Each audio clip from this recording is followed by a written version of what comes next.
ఫోటోలో very good. ఎవరో తెలుసా ఒక ముక్కలో?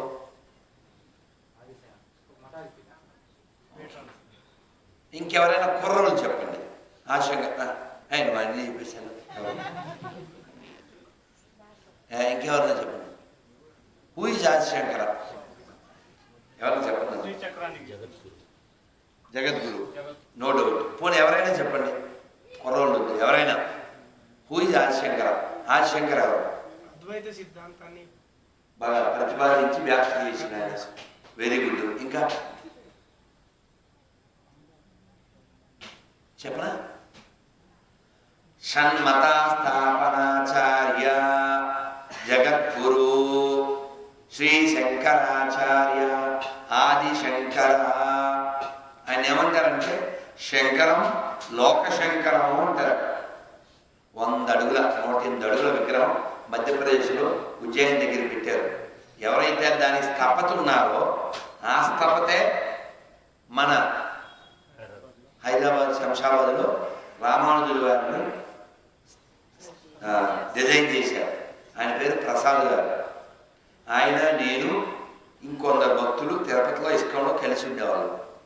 సరిగ్గా వారం క్రితం 26వ తారీఖున ఆయన నేను ఒకే స్టేజ్ మీద ఉన్నాం. నేను మాట్లాడాక ఆయన మాట్లాడారు. మాట్లాడుతూ నా ఉపన్యాసం అవి వచ్చాక గ్యాప్ వస్తుంది కదా, గ్యాప్లో చెప్తున్నారు ఆయన గురించి ఏవి వేశారు, నా గురించి వేశారు. ముందు ఆయన ఎక్కడెక్కడ ఆయన ఈ వర్క్ చేశారు, బదరీలో అక్కడ ఎక్కడ ఇవన్నీ నా చెవి దగ్గరికి వచ్చి, ప్రభుజీ ఏమిటి తిరుపతిలో చిన్న గుళ్ళో ఉండి భక్తి చేసిన మనమేనా, ఇవన్నీ మనమే చేశామా అన్నారు. నిజంగా మనం చేయగలవా?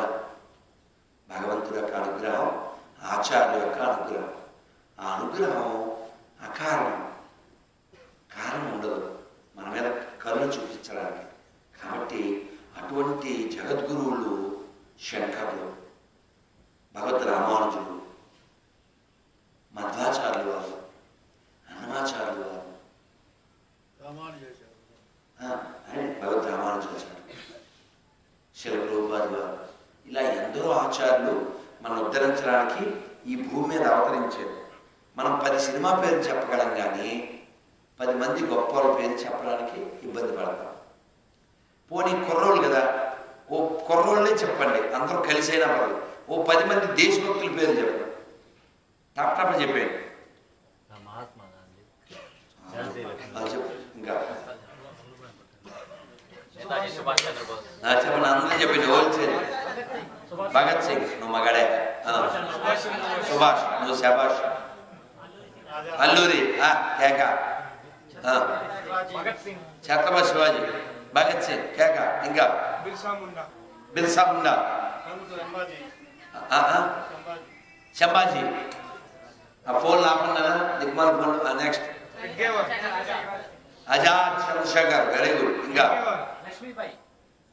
ఝాన్సీ లక్ష్మీబాయి, డాక్టర్ హెగ్డేవార్, రుద్రమదేవి, తెలుగు శ్రీకృష్ణదేవరాయలు. నిజంగా శ్రీకృష్ణదేవరాయలు లేకపోతే అక్కడి నుంచి కట్టక వరకు మన ధర్మం ఇప్పటిదాకా వచ్చేది కాదు. ఎన్ని గుళ్ళు, ఎన్ని గోపురాలు, ఎన్ని చెరువులు కదా. కానీ అలాంటి వాళ్ళ గురించి మనకి ఏమీ తెలియదు. మీరు చెబితే నవ్వుతారు. చెప్పనా, ఎవరో ఫోన్ చేసి రోజు పొద్దున్నే విజయవాడలో బాగా గుర్తు కృష్ణలంకలో ఒక ఏరియా ఉంది, నడిచి వస్తున్నా చిన్న బ్రిడ్జి మీద నుంచి ఫోన్ చేశారు. గురుగారు డౌట్, అక్కడ నోరు మూసుకుంటే బాగుంటుంది లేకపోతే వాయుమడి ఎలాగైనా పర్వాలేదు అంటే నేను లేకపోతే మీకు మైక్ ఇచ్చేమంటే ఇచ్చేస్తాను, కానీ నోరు మూసుకోండి ప్లీజ్. గురుగారు డౌట్ అన్నాడు. ఏంటో డౌట్?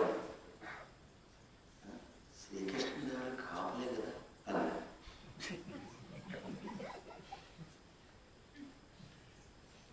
నేను కోపం వచ్చినా కంట్రోల్ చేసుకుని, తిరుమల వెంకటేశ్వర స్వామి తింటే కానీ తినేవాడు కాదు.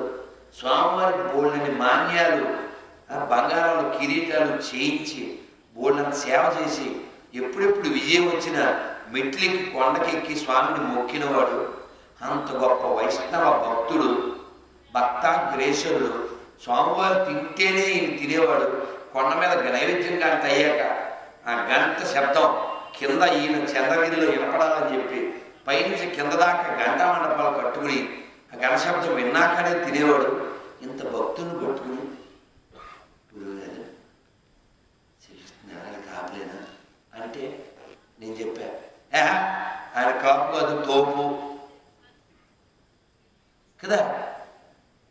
ఆయన పరిపాలన చేసినప్పుడు ఇప్పుడుండే పనికిమాలిన రాజుల్లాగా, అంటే సీఎంస్ అనాలి, ఫలానా కులానికి ఒక భవనం కట్టించి అలా జనాన్ని విడగొట్టలేదు.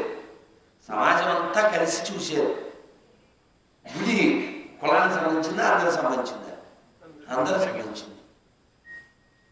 మా ఊళ్ళో రావాలని ఎవడు గుడి కట్టడే. పేర్లు అలా వచ్చినప్పటికీ కూడా ఇది వడ్డీల రామాలయం, ఇది రెడ్ల రామాలయం, ఇది కాపుల రామాలయం, ఇది బ్రాహ్మణ అంటే ఇక్కడ ఎవరు రాకూడదేంటి, అదేముండదు. ఎవరైనా ఏ గుడికైనా వెళ్ళచ్చు. అల్లూరి సీతారామరాజు రాజులు అంటే ఇప్పుడు స్వతంత్రం వచ్చి రాజుల కోసం చేసాడా, అందరి కోసమా? అందరి కోసం కదా. పొట్టి శ్రీరాములు గారు ప్రాంతీయంగా చేశారు. కౌంట్ల కోసమా, మొత్తం ఆంధ్ర రాష్ట్రం కోసమా? బాలరాజు ఏమైనా నీ వల్ల ఒక్కరు ఇంత చదువులు చదివి అంత గొప్ప వాళ్ళని పట్టుకుని వాళ్ళకు ఒక క్యాస్ట్ అందించేసి ఇప్పుడు వేమన పద్యాలు రాశారు. ఎవరు? అలవేమారెడ్డి. అంటే రెడ్ల కోసం రాశాడు ఆయన. గడ్డి రెడ్లు ఒకటి పెట్టా, అందరూ పెట్టాడు గడ్డి. హోల్సేల్ కదా గడ్డి. ఆ వేమారెడ్డి పెట్టిన గడ్డి హోల్సేల్ అందరం కదా. ఉప్పు గబ్బురమ్ము ఎవరికొచ్చు? పిల్లలు చెప్పాలి. చెప్పండి ఎవరన్నా పిల్లకాయలు పట్టపట్ట ఏదో ఒకటి చెప్పండి రా. ఒక్కటి చెప్పండి.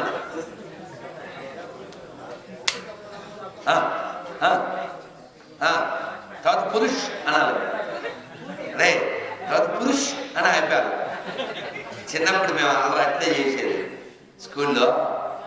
పిల్లకాయ చాలా గొప్ప గొప్ప వాళ్ళు పుట్టారు నేను నేల మీద. మనం వాళ్ళందరికీ వారసులు, వాళ్ళ గురించి తెలియాలి. అందుకని పొద్దున్న లేస్తే నీ పొంద నువ్వు ఆల్రెడీ తెగిపోయావా, నువ్వు తెగిపోయావు. యానిమల్ మూవీ ఎవరు చూశాడు రా చేస్తాను? యానిమల్ మూవీ ఏంటి ఒక్క చేయదు అవ్వలేదు. రవి తిప్పు పిల్లకాయలు ఎవరు చూడలేదా? ఇంకా నిన్న యానిమల్ మూవీ మీద నేను మాట్లాడితే దాని మీద పోల్చొక్క అని ఒక అబ్బాయి ఉన్నాడు. అతను మాట్లాడాడు. ఎవరో పిల్లకాయలు నాకు లింక్ పెట్టి గురించి మీ గురించి ఎవరో మాట్లాడాడు అని పెట్టారు. నేను చూస్తుంది కదా, మీరు నమ్మండి, పలమనేది చూస్తున్నా. 17,000 మంది ఉన్నారు. శివుడి ఊరి పేరు శివాడిలో దిగా 24,000. భోజనాలు కూర్చున్నా 36,000. తిని పైకి వెళ్ళా 58,000. మరి మధ్యాహ్నం కాస్త పడుకుని లేచా 1,14,000. ఇవాళ పొద్దున్న చూసా 2 లక్షలు దాటిపోయింది. బయట 3 కూడా అయింది. నేను ఆ సినిమా చూడలే, కానీ ఏదో ఇంటర్వ్యూకి వెళ్తే బయటకు వచ్చాక మళ్ళీ పిలిచి గురించి చిన్న బయట అన్నారు. సరే నేను విన్నదాన్ని బట్టి చెప్పాను. చెబితే దాని మీద ఈ పోచొక్క అనే అబ్బాయి కామెంట్ చేశాడు. నేను మాట్లాడింది మనం రామమోహన్ దాస్ గారు అని ఒక ఆయన ఉన్నారు, ఆయన ఇలా మాట్లాడాడు అని. నేను మాట్లాడిందో 3,000 మంది చూసుంటారేమో, 3 లక్షల మంది చూశాను. ఎందుకు చెప్తుందంటే ఈ యానిమల్ మూవీలో వాడు తుపాకీ, అది లారీ అంత తుపాకీ ఉంటుంది కదా, రమేష్ చూశాడు అట్లా. లారీ అంత తుపాకీ ఇంత ఉందది. వాడు దాన్ని కాల్చేస్తాడు, అందరిని చంపేస్తాడు, ఏదో గొడ్డలతో నరికేస్తాడు. అయితే ఏంటి ఇక్కడ ఏం నేర్చుకోవాలి? సినిమా మొత్తంలో కొన్ని 100 మందిని చంపేస్తాడంట. దేనికి? వాళ్ళ నాన్న మీద ప్రేమతో. పుట్టిదే నాన్న మీద ప్రేమ అనేది వంక. ఈ హింసను పెంచడం, దాన్ని 1000 కోట్లు సంపాదించడం. ఇందాక అన్నపూర్ణి చెప్పాడు కదా, వచ్చి చేసేస్తే అది బాగా బాగా ఫేమస్ అయిపోతుంది. ఫేమస్ అయిపోతే డబ్బులు వచ్చేస్తాయి. ఆడెవడో యూట్యూబ్లో నాయుడు గారు అమ్మాయి, నవాబు గారు అబ్బాయి అని టైటిల్ పెట్టాడు. మన వాళ్ళు నాకు ఫోన్ చేశారు, ఎరా టైటిల్ ఆడికే పెట్టడం వచ్చేది, మాకు వచ్చు, తిప్పి పెట్టండి హ్యాండ్.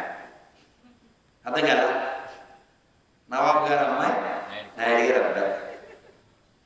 ఎలా ఉంది దెబ్బ? తెలుసు కదా, అంతే, దెబ్బకి ఆపేశాడు. కాదన ప్రతి ఓడు మన మీద ఎందుకు పడతారు? మనం రియాక్ట్ అవ్వం, మనం రెస్పాండ్ అవ్వం. మన దేవుణ్ణి వాడు అవమానిస్తుంటే ఆ మధ్య అంటే ఒక 5-6 ఏళ్ల క్రితం దేనికైనా రెడీ ఏదో సినిమా, అందులో ఒక బ్రాహ్మడు హలాల్ మాంసం తిన్నట్టు. హలాల్ అంటే తెలుసా? ఉమ్మేసేది. ఎవడైనా మీ అమ్మ పెట్టిన అన్నంలో మీరు ఉమ్మేసి తింటారా? కానీ వాళ్ళు ఎవరు ఉమ్మేస్తే మనం తినడం ఏంటన్నా? బుర్ర ఉండాలి కదన్నా, ఆలోచించిందన్నా. మనకేం కరువు చేశాడు దేవుడు చెప్పండి? ఇన్ని దేవాలయాలు ఇచ్చారు మన పూర్వీకులు. రామాయణ, భగవద్గీత, భాగవతం, భారతం, ఉపనిషత్తులు గ్రంథాలు ఇచ్చారు. ఎంతమంది పుట్టారు ఇక్కడ? శంకరాచార్య వారు, రామానుజాచార్య వారు, మధ్వాచార్య వారు, అన్నమాచార్య వారు, నారాయణ తీర్థులు, రామదాసు, కనకదాసు, సూరదాసు, రవిదాసు, కబీర్దాసు, తులసిదాసు, కనకదాసు, ఎందరెందరూ పుట్టారు కదా. ఎవరండి? కవిదా? ఎందరో మనకు తెలియదు. ఎందరో ఇందాక వచ్చేప్పుడు కారులో మన రమేష్ చెప్తున్నాడు, కర్ణాటకలో ప్రతి గ్రామంలో ఓ 10 ఉంటాయి హనుమాన్ దేవాలయాలు అన్నాడు ఆంజనేయ స్వామి. ఎందుకు హనుమంతుడు ఎక్కువ ఉన్నాడు కర్ణాటకలో? ఆదోళనలో కూడా దండిగా ఉంటాడు.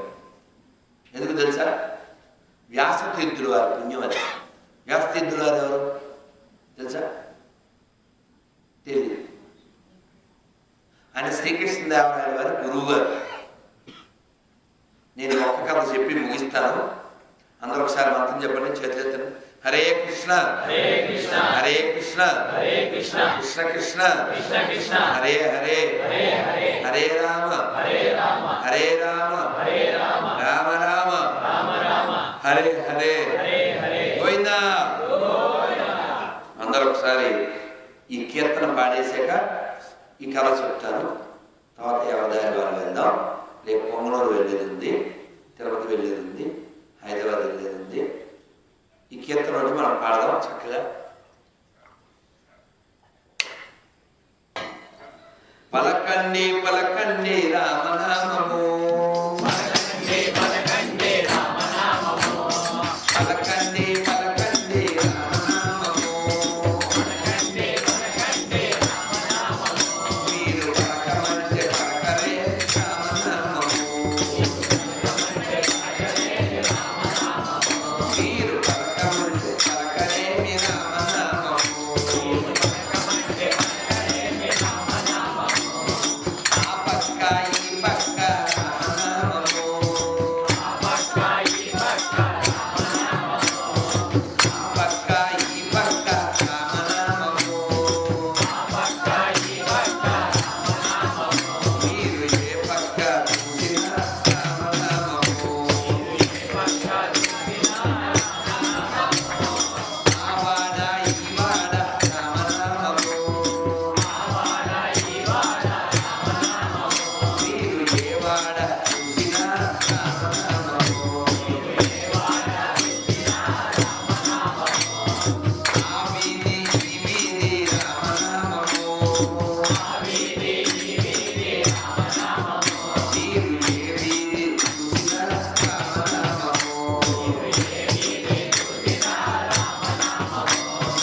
జై శ్రీరామ్. బాగా చేస్తున్నారు మీరు. నా గొంతు బాగోలేదు తప్ప మీరు పర్ఫెక్ట్గా చేస్తున్నారు. ఈ ఒక్క విషయం ఏం చెప్దాం అనుకున్నంటే, మదనపల్లి దగ్గర ఒక 600 ఏళ్ళ క్రితం జరిగింది. అది ఈ ఏరియాలోనే, బహుశా ఏ చెరువో మనకు తెలియదు కానీ ఓ చెరువు తవ్విస్తున్నారు. ఎవరు? ఈ వ్యాసతీర్థులు కాదు, వాళ్ళ శిష్యులు. అయితే ఆ చెరువులో పెద్ద బండ ఉంది, తీసేకాదు. అది తీసేస్తే లోతది బాగుంటుంది, కానీ బండలు పెట్టి దాన్ని కొట్టి తీయడం, బుల్డోజర్లు ఏం లేవు. వాళ్ళు మంచి ఆలోచనలో ఎట్లా చేద్దాం అనుకుంటున్నారు. ఇంతలో గురుగారిని నేర్పించాడు పిల్లోడు. ఎవరు? ఆ పిల్లోడి పేరు కనకదాసు. ఏమిరా అన్నారు. అంతకుముందు ఒకసారి గురుగారిని నాకు ఏమన్నా మంత్రమే ఉండే అని తినేసాడు. సరే ఈయన మంచి అడవిలో ఉన్నాడు, సరే ఇస్తున్నాను పో, కోన జపం చేయి అన్నాడు. మీకు కన్నడ వస్తే కోన అంటే ఏంటో తెలుస్తుంది. తెలిస్తే చెప్పను అమ్మ, తెలిస్తే చెప్పను. ఆనకొద్ది, ఆనే అంటే ఏడు, కన్నడలో ఆనే అంటే ఏడు, ఆనకొద్ది కూడా ఉన్నాడు. సరే అది విషయం పక్కన పెట్టు. మొత్తానికి మంత్రం ఏంటి? కోణ. మనవాడు అడిగిలో పోయి కోణ కోణ కోణ కోణ కోణ కోణ కోణ కోణ అని జపం చేశాడు. అంటే కోణ వచ్చి అని వచ్చేసింది. ఈ కోణ అంటే ఏంటి చెప్పనా? దొన్నపో. ఎవరో చెప్పినాడు? ఎవరో చెప్పిన మగాడు? రమేష్ సార్? ఎవరు సార్? మోహన్. గీత బిగండి మోహన్. దున్నపోదంటే ఎవరి వాహనం? అసలు ఎముడికే ఫ్యాన్స్ ఉండరు, ఎముడి వెహికల్కి కూడా ఫ్యాన్సా? చాలా హ్యాపీ కదా. మన కోసం నందీశ్వరుడు ఉంటారు ఫ్యాన్స్. అందుకని దున్నపోతుకి ఎవరు ఫ్యాన్స్ ఉండరు. ఫస్ట్ ఫ్యాన్ కదా. వెంటనే బాబు ఏం కావాలి? నాకేం వద్దు, మా గురువు గారు మంత్రం చెప్పారు అందుకని చెప్పాను. సరే ఇదిగో ఇది నా ఫోన్ నెంబరు, ఎప్పుడైనా ఫోన్ చేయి అని చెప్పి వెళ్ళిపోతే ఇక్కడికి వచ్చాడు గురువుగారిని. ఎలా నేను బాగా జపం చేశాను మంత్రం, ఇది వచ్చి నాకు ఫోన్ నెంబర్ ఇచ్చిపోయింది అన్నాడు. మేము మంచి టైంకి వచ్చేవారు బాబు, అర్జెంట్గా రింగ్ చేయి అన్నారు. అంటే ఆవిడ ఏం చెప్పింది? అనుకోదు, నన్ను పిలవగానే వస్తానని చెప్పింది. అదే ఫోన్ నెంబర్. కోనా అన్నాడు. మై ఊనా అని వచ్చేసింది. అంతే వచ్చేసి what to do what not to do అన్నాడు. వాట్ టు డూ మాత్రమే ఉంది, వాట్ నాట్ లేదు. గురువుగారు ఏం చెప్తే చేయాలి. పెద్ద బండ అడ్డంగా ఉంది, కొంచెం తీసే అని చెప్పారు. అది మామూలు దున్నపోదు కాదుగా, ఎమరల దున్నపోదు, మన ప్రాణాలు హరించేవాడి వాహనం. మనం చిన్నప్పుడు ఎవరిని గుడికి వెళ్ళాడేదా? చేతున్నా నేను ఆడా. అమ్మ మామూలు రవి తీనా నువ్వు, దేవుడు నువ్వు, మా ఫ్రెండ్స్ తీయకుండా నువ్వు. ఓకే, కబడ్డీ ఎవరు చేస్తాడు చెప్పరా? నేను రెడీ. ఇప్పుడు కూడా రెడీ. మళ్ళీ బొక్క పెట్టామన్నా బొక్క తిప్పుకో, చూసుకో. రైట్. గోలికాయతో ఇలా అన్నట్టుగా అది కొమ్ముతో అందంతే ఇలా ఎక్కడ పడింది, అలా పరువు నిలబడింది, చెరువు నిండింది. ఇందుకీ ఈ వ్యక్తి పేరు కనకదాసు. ఉడిపి ఎవరు వెళ్ళారు చేద్దాం? ఉడిపి ఊటీ కాదైనా ఉడిపి అమ్మయ్య. చూసారు ఉడిపి అనగానే చాలా వేసింది. ఆ ఉడిపి కృష్ణుని చూడాలంటే మనం గుడి వెనక్కి వెళ్ళి చూడాలి, తెలుసా? ఎందుకని? ఈ కనకదాసుని గుళ్ళోకి రానివ్వలే అప్పుడు. నాన్న వాళ్ళు ఎవరు నాన్న? పుణ్యాత్ములు. ఫోన్ వచ్చిందా?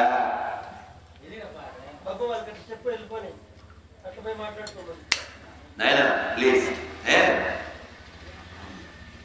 ఈయన దర్శనానికి వెళ్తే రానికపోతే ఈయన మళ్ళీ టవల్ ఏదో కప్పుకొని మళ్ళీ వస్తే మళ్ళీ తీసుకెళ్ళిపోయి గుడి వెనకాల ఓ స్తంభాన్ని కట్టేశారు. ఆయన చాలా బాధపడి, స్వామి నేను చూసే భాగ్యం లేదా అంటే కృష్ణుడు ఒళ్ళు మండిపోయింది. యాహా, నేనుండే చోటికి నువ్వు రావడం కాదే, నువ్వు ఉండే చోటికి నేనే తిరుగుతా అని ఈ ఫేస్ ఉండేవాడు తిరిగేసాడు. అందుకే ఉడిపి వెళ్తే ఇలా తిరుక్కుని పోయి వెనక వైపు నుంచి దాన్ని పెట్టుకుని పోవాలి. దాన్ని కనకదాస్ కిటికీ అంటారు. చాలా గొప్ప భక్తుడు, గాయకుడు. అలాంటి వాడే ఆ కాలపు వాడే పురంధరదాసు. ఈ పురంధరదాసు పేరు శ్రీనివాస నాయక్. చాలా డబ్బు ఉన్నవాడు. ఎంత డబ్బు అంటే ఇక్కడ ఎవరికైనా ₹1,00,00,000 ఉందంటే డబ్బు ఉన్నాడేగా. ఇప్పుడు 2024, కానీ అప్పుడు ఆయనకి 9 కోట్లు ఉండేదాన్ని. అప్పుడు ఆయన పేరు నవకోటి నారాయణ. అంత పైసలు ఉండేది. కానీ పక్కా పినాసుడు. పావలకి ఇలా చూస్తాడు, ₹10 పండగ చేసుకుంటాడు. అలాంటి వాడిని మార్చాలి. మనుషులు వాళ్ళు కాదు. ఒక ముసలాయన రూపంలో భగవంతుడే వెళ్ళి, బాబు మేము మా అబ్బాయికి మా మనవడికి ఉపనయనం చేయాలి, ఏమన్నా దానం చేయండి అన్నాడు. రేపురా, మాపురా, ఎల్లుండ్రా, ఇలా తిప్పి 6 నెలలకి ఒక సత్పావన వేసాడు. మండిపోద్ది లేదా? ఈ ముసలాయనకి మండిపోయింది, కానీ ఏం చేయలేడు కదా. ఇంట్లోకి వెళ్ళాడు. వాళ్ళ ఇల్లు ఈ షాపు వెనకాలే. పాన్ బ్రోకర్ అంటారు తెలుసా? కుదబెట్టుకుంటారు. ముత్తూట్ ఫైనాన్స్ ఏదో ఉంటాయి కదా, అంతేనా? ముత్తూట్ ఫైనాన్స్లు ఏమో ఉంటాయి కదండి. అట్లా మారి ఆయన బంగారాలు అవి పెట్టుకునేవాడు. బంగారం అమ్ముతాడు, అన్ని రకాలు. వాళ్ళ భార్యకి ఓ ముక్కుపుడి చేయించాడు. అందులో డైమండ్ చాలా కాస్ట్లీ డైమండ్. ఈయన ఇంట్లోకి వెళ్ళినప్పుడల్లా ఆవిడ ముఖం చూసేవాడు. భార్య మీద ప్రేమ కాదు, ఉండాలి అని అంటే. మరి ఏమంటున్నావు? సరే, ఈ పెద్ద ఆయన ఇంట్లో పోయి, అమ్మా మా మనవాడికి ఉపనయనం చేయాలి, ఏమన్నా సహాయం చేయండి. అమ్మో మా ఆయన చంపేస్తాడు, నేనేం చేయలేను అంటే, అమ్మా నీవు పుట్టింటి తెచ్చుకోవాలి, ఏమైనా ఉంటే ఇయ్యమ్మా. పుట్టింటి దాంట్లో కొంచెం అధికారం ఉంటుంది కదా. యాక్చువల్గా ఈ డైమండ్ ఆయన చేయించింది కాదు, అత్తోరు పెట్టింది. ఆవిడ ఇలా ఆలోచిస్తూ అని తీసిచ్చేసి, ఇంకా అన్నిటికీ కృష్ణ పరమాత్మ చూసుకుంటాడని ఇచ్చేస్తే దాన్ని తీసుకొచ్చి ఎంత వద్దాయని మా ఇంట్లో దిగింది. ఎక్కడ దిగి అన్నాడు? మా పూర్వీకులది, ఇంకా గత్యంతరం లేని పరిస్థితిలో అమ్ముతున్నాను అంటే, ఇప్పుడే చెప్తాను, చేస్తాను, ఎంత వస్తుందో చెప్తాను అని దాన్ని ఇదొడగా ఏంది లాకరా చెక్కింగ్ కాదు, దాచిపెట్టేది. దాని పేరు ఏమన్నా లాకర్ని భోషానం. మన వాళ్ళు దాన్ని తిట్లులోకి మార్చేశారు. అవి తిట్లు కాదు, అవి బొంగు భోషానం అనేస్తారు కదా. అది నవ్వుతున్నాడు. తిట్టు కాదు, అది తెలియక అట్లా తయారు చేశారు. బొంగు అంటే ఏంటైనా వెదురు వెదురు